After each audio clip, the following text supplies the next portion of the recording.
So, all right, welcome back, everybody, to the Primas podcast. Before we get started, because I want to jump in, I'm very heavy and strong on this topic, but Prima, how are you doing? I'm doing good. Thank you. Thank you for thinking about me. How are you, Prima? I am so selfish. I've heard the last 3 episodes and I'm all about me. And then we jump into the topic. How are you, You Cindy? are very selfish, and I don't know. This is what I gotta do with. Just kidding. No, I'm good. I'm excited about this topic because we have our very special guest back. We had her on season 2 with Therapy with the Primas, and she agreed to come back on. So I'm just so excited. Georgina, welcome back to the Primas podcast. Thank you. So, like I said, we did season 2 with Primas with the podcast with Georgina, who is a licensed marriage and family therapist. So it just means the world to us that we get to pick her brain again. She specializes in inner childhood healing and childhood trauma. And so me and Jess both work in the field of homelessness, housing instability, and we run into similar stories. We do very different jobs, but once you start working in these areas, you start to catch on to stories and you start hearing very similar things that you start connecting the dots like, oh, now I understand why you're in the position you're in. And so, yeah, I was like, well, me and Jess, we're always talking about work and stories that we hear or that we see. And I thought, wouldn't it be cool to bring some awareness? We've done it in the past, but not with inner childhood or childhood trauma or just trauma, post-traumatic stress disorder. But when we were thinking about all of these issues that we have come across, domestic violence, molestations, and rape victims, or again, post-traumatic stress disorder, which and this is across the board for male and women. And so we thought it would be so cool to have you on with us, because I don't think we feel we're learning, and we're like, man, it'd be cool to have this conversation with Georgina so that she can shed some light on can you explain this a little bit better? So yeah, that's my little intro on why we wanted you here. And so thank you for being with us again. Thank you. And I just want to share, I actually, so there's different types of work that I've done. Now I'm in private practice, but I have actually worked homelessness in the past, with that population. And it's been some of my most difficult work, but some of my most rewarding work, mainly because engagement is the most difficult part. They do not trust me. They do not want me there. Things like that. Oh, I didn't know that. Do you mind me asking, were you a clinician or a case manager? I was a clinician then. Oh, interesting. Mm-hmm. Yeah, that's really tough. I can't. Yeah, that's kind of stirring me away because I don't know if I want that one-on-one, because I see the clinicians do it now, and I see how intense it is. I do the engagement part, right? I build that rapport with them and try to get them to trust us so we can start the process. But it is cool because we have some case managers who are clinicians, and I see their ways of going at it. And it's the clients can smell that in them, and they shut down with them. They're like, no, why are you asking that? And it's just whoa, but they're so open to other aspects of it. But when it comes to trying to not fix, but try to help them. Yeah. It's interesting to me, that observation, how they know, we have different roles sometimes. Yeah. And the roles primarily, from what I've noticed is I was the clinician for the child. So the parent was not trusting me because I was part of a system where I could potentially make a report, where I could potentially, get their child taken away or something like that. So that it becomes very real and very apparent. What are you here for? What do you want? In regards to me showing up as a helpful person, but to them, it can be really a big threat. And it makes sense. In their whole life, that's what has happened. To some extent, someone else deciding for you, and you just kind of okay, moving over here now.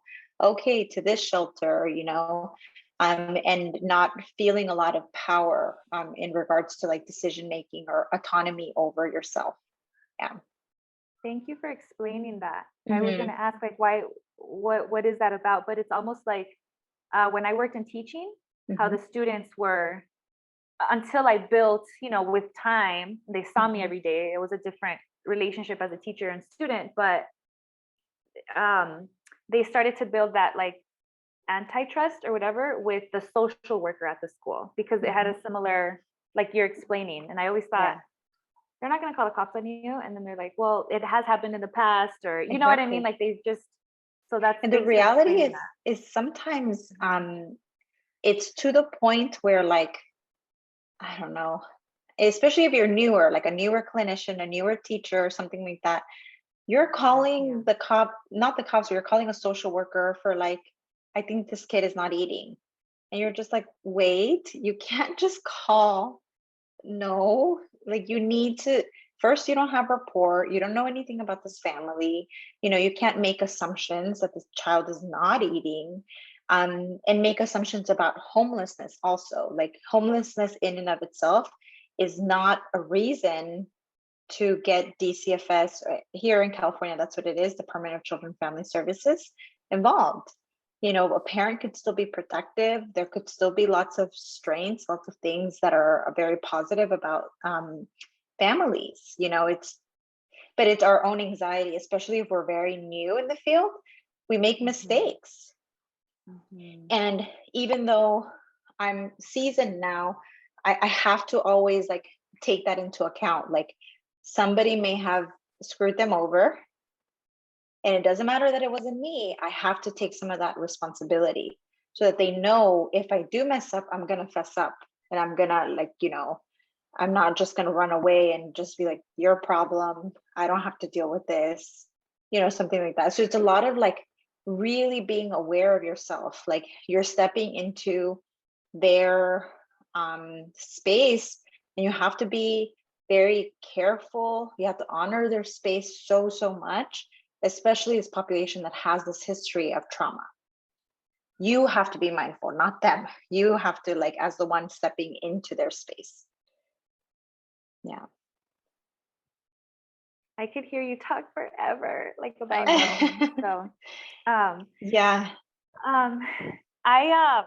So the part of homelessness or housing instability that I work in is with families. So it's always particular to the family has to be able to legally identify as a family, meaning that they have a child, they have to prove that, even if it's like 50% custody or pregnant or just regular families. And so, however, they've been in like shelters, in and out of shelters, or like motels where they have like vouchers, the city or counties will give them vouchers, which may not be homelessness, but it still creates a very unstable environment for the family. And it's that instability.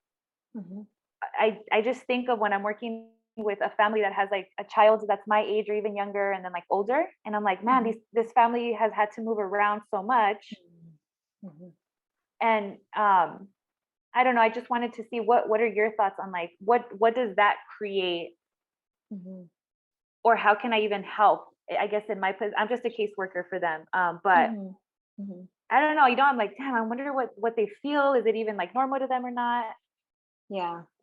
Yeah, and it's interesting because you're reminding me of some other work at a different county that I did, where we did used to use vouchers, and that was one of the ways to like access to those funds or something like that. At least that's how this county did it. But as you're mentioning instability, you're wondering how you can help. So meaning show up on time, like the things that you can do in regards to providing stability. I know we can't change a lot of the things about where they're sleeping the night, where they're getting their next meal, certain things that are very real for them. So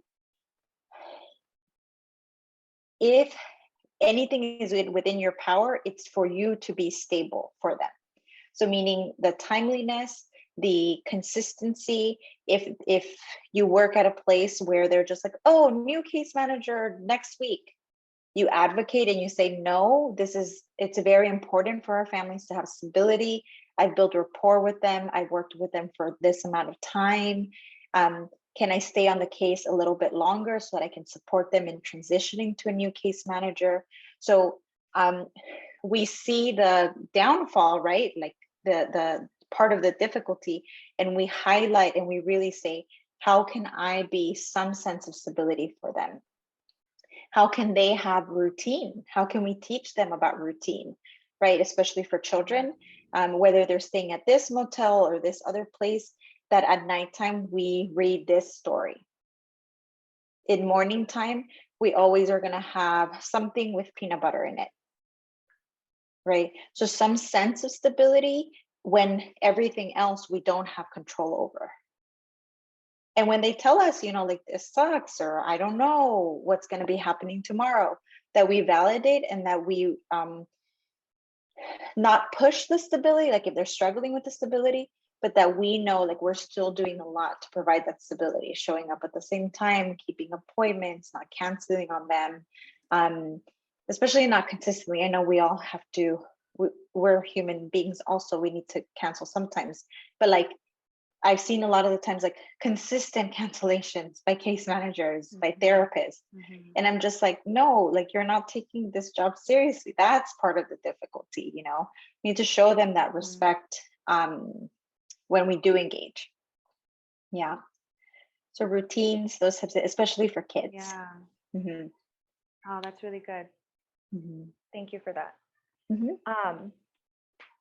So the other thing that I wanted to talk about was the one story that I keep running into, maybe 90 to 95% of the time, is women either struggling or have in the past, which created the instability for them. That's why they're either homeless or living in their car or a shelter, is domestic violence.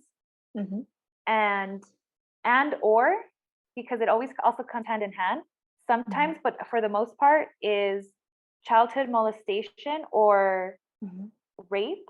Once you start building the rapport and you start getting to know, you're like, oh my God, like, this person was born into so much instability already. The mom is probably not present, or mom is so unstable, or also, very living in the street. And so you see this and you're like, okay, now I can see how this person ended up in this situation. Yeah. But it's hard to explain that to others, even to the families themselves sometimes, because they're so hopeless, and I get that. And so I wanted to see what you thought about that. I've seen the same in regards to intergenerational trauma, is in part what you're referring to. Like, the prior generations have not have really struggled, haven't had resources, those types of things. So if grandma didn't heal certain like sexual abuse history, and she can't see, like, this uncle person around this child is not safe, now mom gets abused, and it's just kind of like continues to sort of happen. But that in and of itself does not necessarily lead to chronic, like, housing instability. What leads to it is that, plus the domestic violence, plus, systems like either criminal justice system or lack of resources that don't support these people.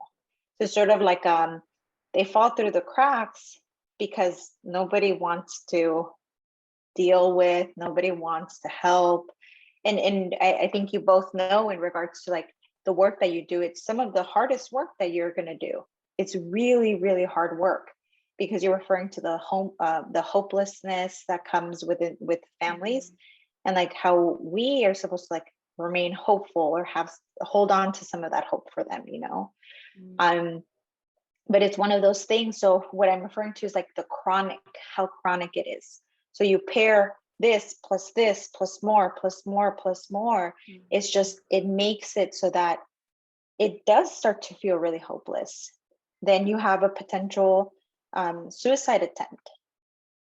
Then you have hospitalization. Then you have medication that is numbing you, or just like like you're not there anymore. And, you know, psychiatrists or other people who are just like, county gives the meds, you know, whatever, doesn't matter. But it's not quality care. So even, and I'm talking a lot about responsibility, but if we are working in those systems, it does really mean like this person is like really not here, whether it be because of substances or their medication or something, where they're not making decisions for themselves. They're not like really big red flags in regards to autonomy and like, hey, did you agree to this? And a lot of the times I ask them, oh, when did you, you know, agree to go on medication? And it's just like, I didn't. It just kind of happened. And then they increased my dose. And they never had advocacy, like skills, you know, communication skills. So then they just think, this is what I have to do. I have to be on this medication and this. And in order to keep my children, so they feel like I have no autonomy. I have no say over my life. And for us, it's really like checking back in, taking some of that responsibility, whether or not we did it or not. And I think that's been my biggest takeaway. I don't care if I did the harm to you. I need to take responsibility and like really, and you'll see it. Like when you start to take responsibility and you really start to like honor people in that way, they're just like, Georgina, but you didn't do anything. I'm like, it doesn't matter because I'm part of a system that hurt you. And that's not okay. And then they're just like, nobody ever told me that. And like when they finally like kind of like say, like, nobody ever told me I had a say. And I'm like, well, you do. Oh, Because yeah, you just get pushed around. I like the way you phrased it. And I like when you say honor, because it's so true. So many of our clients have lost their voice. And yeah, as a case manager, I feel like sometimes I can feel the hopelessness that you've also said. And I was just talking to my supervisor about this. So it's so funny you use that word. And it's like, we can't feel hopeless, you know, we have to keep reminding ourselves that we're their advocate. We're here to do everything you just said, like remind them that there is still hope for them. It doesn't matter how late in the game or how many years they've been in their situation. It doesn't matter. And yeah, I'm still learning to adapt. I just transferred to this environment. I was originally in Santa Monica and now I'm in Skid Row, and it's a totally different area, totally different ball game. And I'm barely going to go on 2 months, but it's opened my eyes to so much. And I was just questioning that, like, why am I so attracted to work here? You know, why did I want to work here? And it's for those reasons, because I feel like it's the bottom of the barrel, and a lot of people tend to like not want to help this population. But I want to remind them, like, no, there's still people like us in my team who care about them, who see them, and I want to honor them. I'm gonna start saying that word, Georgina. Sorry, you can sue me if you want later. No, it's not mine. I like it. Like, I'm honoring you. I just like it. But there's a huge piece of that, and there's a huge piece of like how we show up in that regard, right? It's like you know, most people won't do that type of work because the assumption is sort of like they chose it, that life, they chose drugs, they chose this, they chose that. And the interesting piece is like, show me anyone who is on drugs who doesn't have trauma history.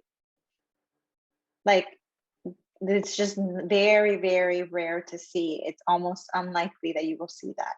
It's really the coping. They're coping with, you know, the severe trauma, the chronic trauma that they've been through. And in some ways it does get kind of like overwhelming, lost in it. But to some extent, we are here to support them in like finding some of those resources and being able to reconnect to a sense of self, to a sense of like I deserve to heal this too. Even if it's just starting through case management, then to clinician, then to other services that may be beneficial to them. Yeah. But they're not always beneficial. We're not always, we have to acknowledge that. Like, and like you're in here in LA, Jessica, but there's those pieces where there are times where there's this program and that program, and like I've talked to certain people and they're just like, yeah, but I can't take my stuff there because they have a lot of stuff. And I'm just like, yeah, but you would have stability. And I'm like trying to like upsell, and they're just like, yeah, but I'm fine. Like, I don't want to go to that shelter. They have rules there, and I don't like those rules. I want to be free, and I want to just do my thing. And it's like a perspective shift for me. And I'm just like, but you would have a roof over your head. We all need that. And they're just like, yeah, and I'm okay with all of my stuff, and this is where I want to be. Yeah. It's very interesting. It is. Yeah. And a lot of people say, I come across other agencies as well that I work with, and I don't like their tone, but I also have to like, thank goodness for therapy because I learned how to like control my emotions. They're very rude. Like sometimes like I'm walking someone in like to their apartment, and the apartment managers don't have our background, and they don't understand where we're coming from and how hard it was to get to that moment, and they have this sense of like attitude, like, oh, well, you should be grateful. And I'm just like, don't talk like that, but I've learned to like redirect that because it's very challenging. And I've even came across people in our company who have somewhat of that attitude, and it challenges me to like, to redirect it in a positive way, because it's like, this is not what the client needs to hear. This isn't the energy we need to be giving off, that's not what we're here for. We're not honoring them. And I think it's so easy for us to get lost or burn out or feel overwhelmed and just over it. But then like, if they're at that point, sometimes I feel like telling them like, well, maybe you should reevaluate like this position. Maybe you shouldn't be here anymore. But I don't. And I don't disagree with you. There are people who should not be in the helping field. I think that there are lots of people who should not be in the helping field, but they will continue for whatever reason. I don't know. Yeah. They really shouldn't though. And that's the hard part. And then that's the piece where I'm just like, well, that's not for you to decide, Georgina. You're not everybody's supervisor. I had to tell myself You're that not like too, Jessica and start firing them. Yeah. You know what? I don't like it. Like, Jessica, we just hired you. We're gonna tone it down. Yeah. I know. Therapy's helped me regulate my opinions, like what I need to say and what I don't need to say. Exactly. And a lot of stuff is like, I don't need to say back. Not necessary. Yes. Mostly what you wanted to say. That's funny. No. Yeah. I took the mental health first aider, that training. I'm sure there's one in California. I've heard of it. So we took that for my job, and one thing that they emphasize is a lot of self-care for the people that do enjoy being in these fields, because I deal with landlords also, and luckily I haven't had too many issues, but I'm in Colorado. It's very different. I feel like people out here are nicer, to be honest. It's not a perfect state, but compared to California or LA, it's easier to work out here with this demographic. And so I wanted to ask if you had any tips that someone in this area can do, like, because it's not necessarily always the actual client, it's getting through the system yourself to try to help them. And even you're like, oh my God, and you burn out. Jessica said that, like it's so easy. It can happen instantly. Some incident that you see in the morning, like Jessica always tells me about, it's Skid Row, so incidents, and I'm like, that would probably kill the rest, the energy for the rest of my day, because I'm also a mom. I also, there's just so much when we're in this field. So I wanted to ask any tips on like what we can do also to like manage and be there for them. I think first reminding yourself why you're doing this, like why you're in this field, is definitely really important. Not for the purpose of shutting down your feelings of burnout, not for that purpose, because I think it's very, those feelings of like, I'm burnt out, I'm tired, I don't know if I can keep doing this, are very valid. But for the purpose of sort of like centering yourself, I guess is what I mean. So like, why do I do what I do, you know? And I actually, it's a skill that we do with clients also, mainly in private practice, because in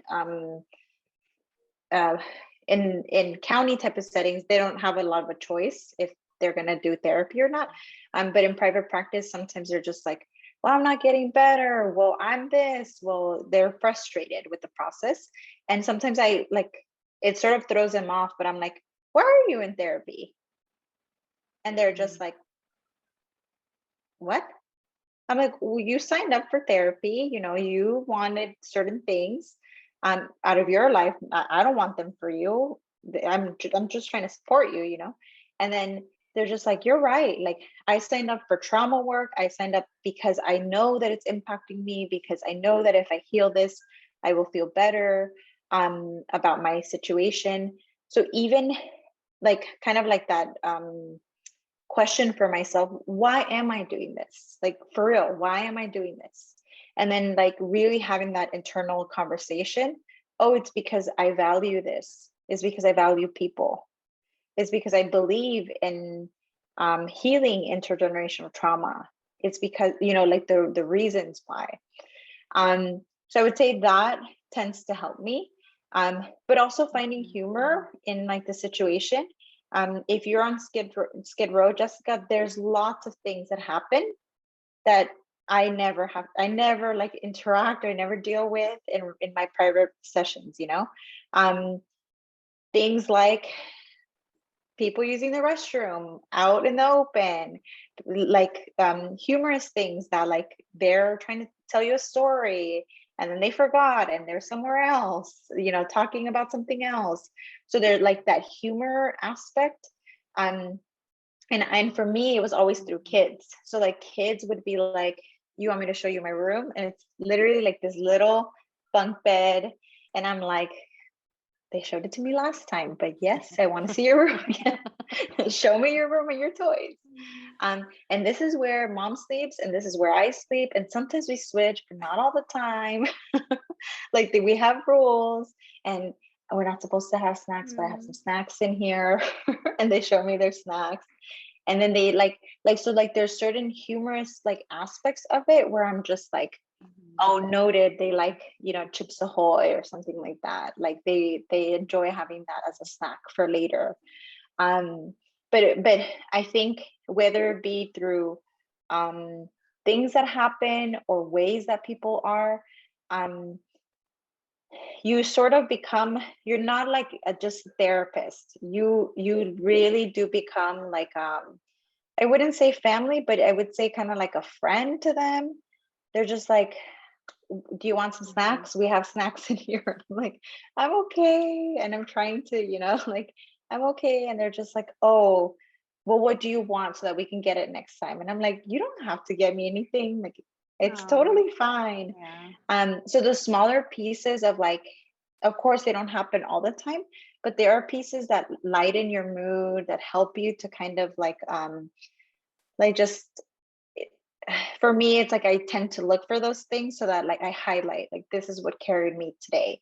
This is why I do what I do. And the rest of it can melt off. The supervisor that I have to deal with, the social worker that I have to deal with, that's separate. I can realign, I guess, with myself. Yeah. But it's hard. And there are days where you're better at it, and there are days where you're not so good at it. That's so true. And another one, like, yeah, when we're talking about them and seeing all that, like, even though we touched an iceberg of everything that they're going through, like the tip of the iceberg, you know what I mean? When it comes to these individuals, even just listening to them, you know, and just Mhm. like me paying attention as like one human being to another, you know, Mhm. it's like that little simple trick goes Mhm. such a long way, I think.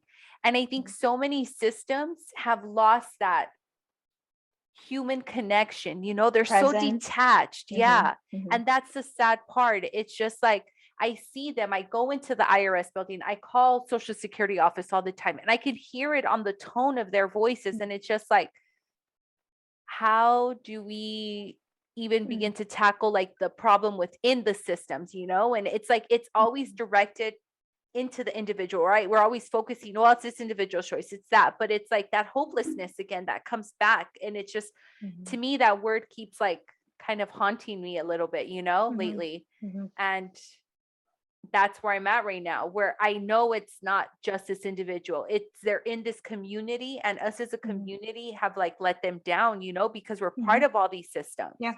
And that's Yeah. an interesting perspective. Like when you had mentioned that earlier, it's like when I'm going out there and trying to engage with them, I just, Mhm. I try to be so authentic and myself and bring that Mhm. humor because, yeah, I'm not as funny as Cindy, but I bring my moments, you know, and I try to use that as like an icebreaker sometimes with my clients. Mhm. But it's very, Mhm. it can be challenging because Yeah. I haven't developed a tough skin yet. I haven't had, Yeah. I'm not that seasoned, but it's interesting to me.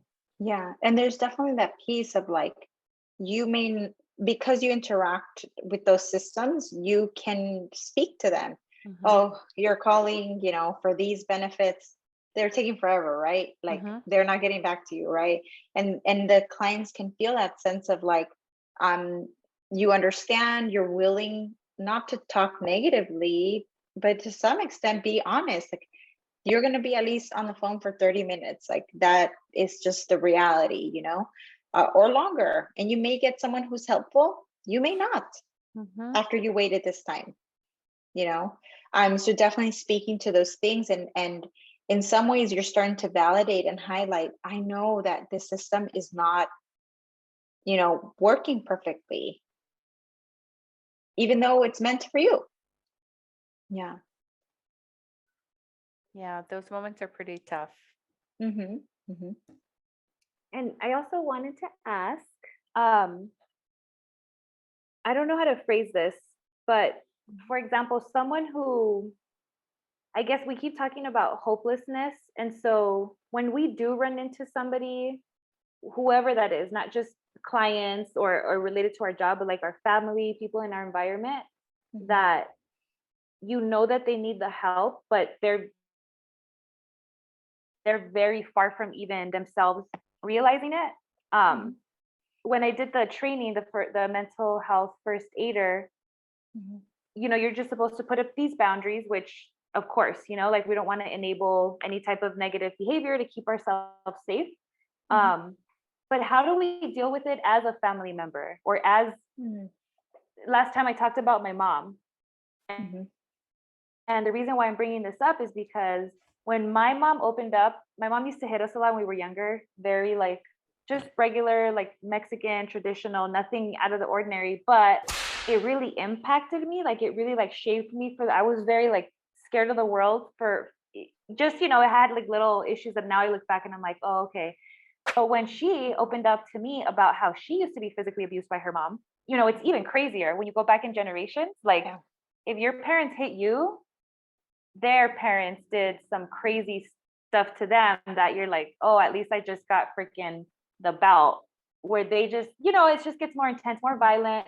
And then her mom, the rancho, like even more, you know what I mean? And so Mm-hmm. I don't know. I don't know if, like you can shed some light on that in regards to like how can we help those around us that might not Mm-hmm. be ready, so we can't even have that conversation, like it's like touchy and you're just Mm-hmm. like, what do you do to that grandparent, to that Yeah. tío, like I don't know if there's anything. Part of what you're mentioning, it's interesting because um in the training in a book somewhere it says put up boundaries. And that's in a book separate from us, in our families it's very different. It's not that easy to place boundaries and to read a book or to follow these 5 steps and you will be able to place boundaries. I like to think of boundaries as like personal, and we can't really like follow a script or something like that. But what ends up happening is, as we're doing this work, right, the 3 of us were doing to some capacity this work,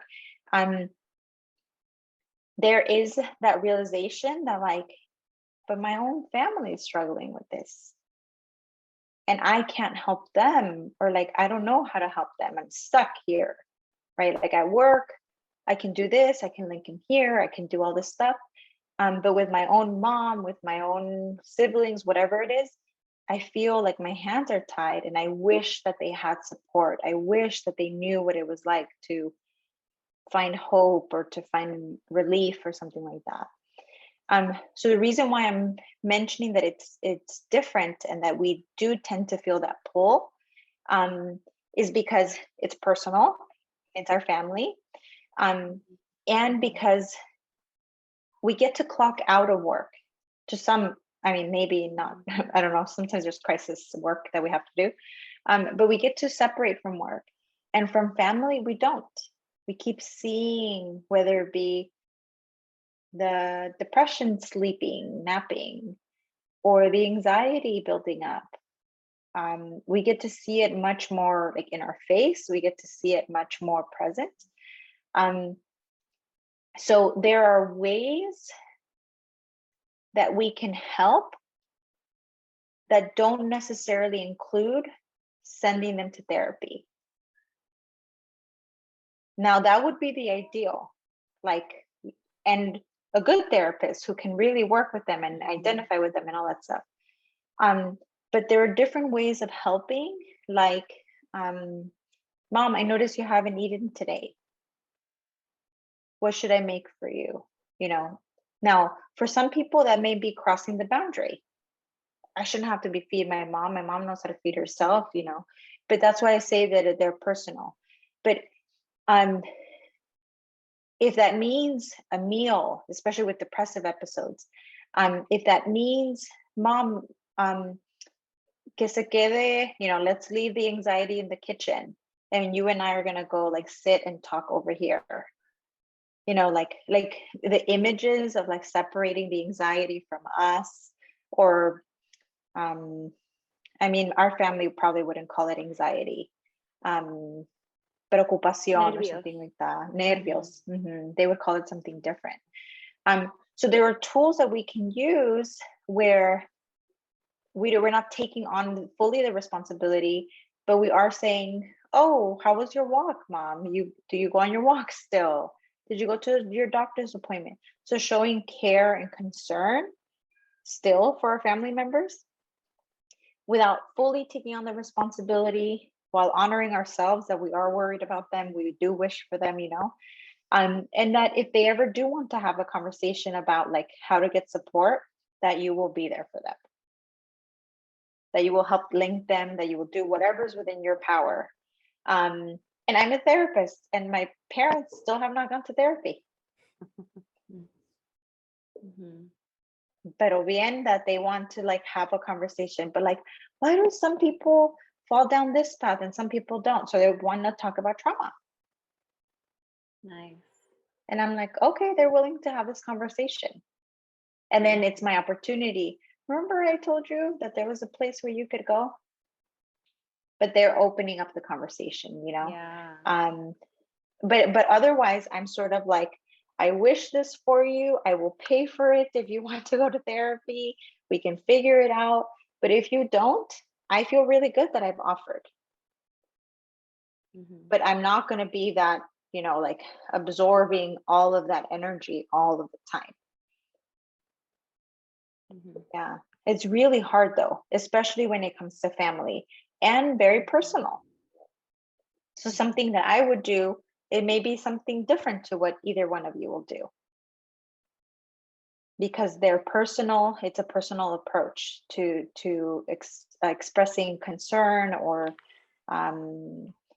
towards our family members. That's true. Beautiful. And So a lot of like be our approach, compassionate. I was just gonna say, I like that because it wasn't until this company where I learned to like meet them where they are, you know, when it comes to clients. And I've used that when it comes to my family members as well. Because just because I'm in therapy, I can't keep telling people to go to therapy because I'm like, it's beneficial for me. But I learned that in the experience of this company and like therapy, like I could only meet people where they are.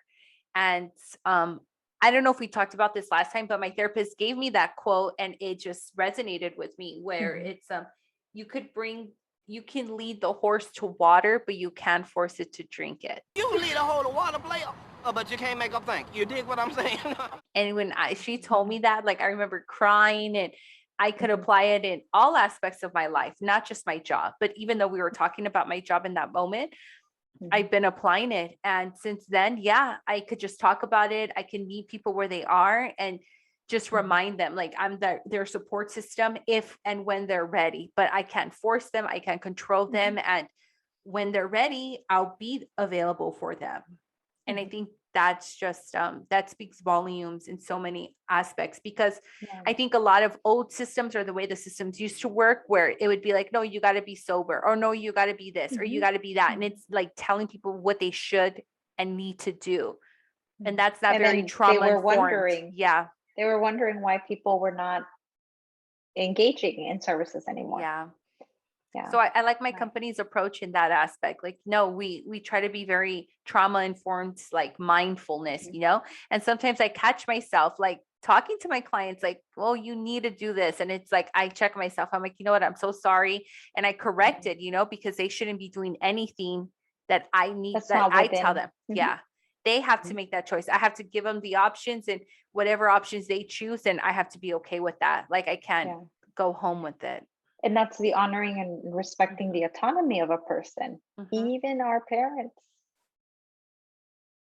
It's hard because I'm like, Mom, but you could have healing. You could connect to your inner child. You could let all these possibilities, sale points here. And she's just like, you even have like a PowerPoint. You're like, this is what the green light at the end of the tunnel looks like. And, you know, probably to her, what she sees is hard work, emotional, scary, like really overwhelming work. And I'm like, but benefits, you know, there's lots of benefits. And she's just like, no, thank you. Yeah. And respecting that, like my mom, even though she's my mom, she's her own autonomous person. I don't get to decide that for her as much as I would want to, you know, or Same. That's like when we talk about unconditional love, right? And that's what I'm practicing with my mom for my own healing is to have those personal boundaries, like you said, and they're there. Sometimes you don't even have to say them, right? As soon as you feel like, okay, this is the type of relationship I'd like to have. I think the other person feels it, especially if I think for me, it was like, my mom was like, let's just give up on each other type of thing. And I think that's the easy, right? Like let's just run away. And I was like, as a mom now, I'm like, that's not a good example for me to set for my child, is to run away from my problems. And so a part of my healing had to do with seeing my mom unconditionally and saying like, this is a person who was a child who was traumatized and abused, and it was normalized in the culture. And so she just carried it like, oh, this is normal. So don't vent, don't complain because someone had it worse, or your mom or your dad had it worse. And that's why I like that we're talking about this, because you bring up so much a solutions-based approach, like you're holding yourself accountable for something you didn't even do sometimes. And that's like being the bigger person to the next level, because you're like, I'm not the person who hurt you, but I'm going to take some of that responsibility because I am a part of that system. And I that's amazing. I'm all about self-accountability. And you said to an extent, I was new at some point. I may have been a harmful person. I probably was, because I didn't know better.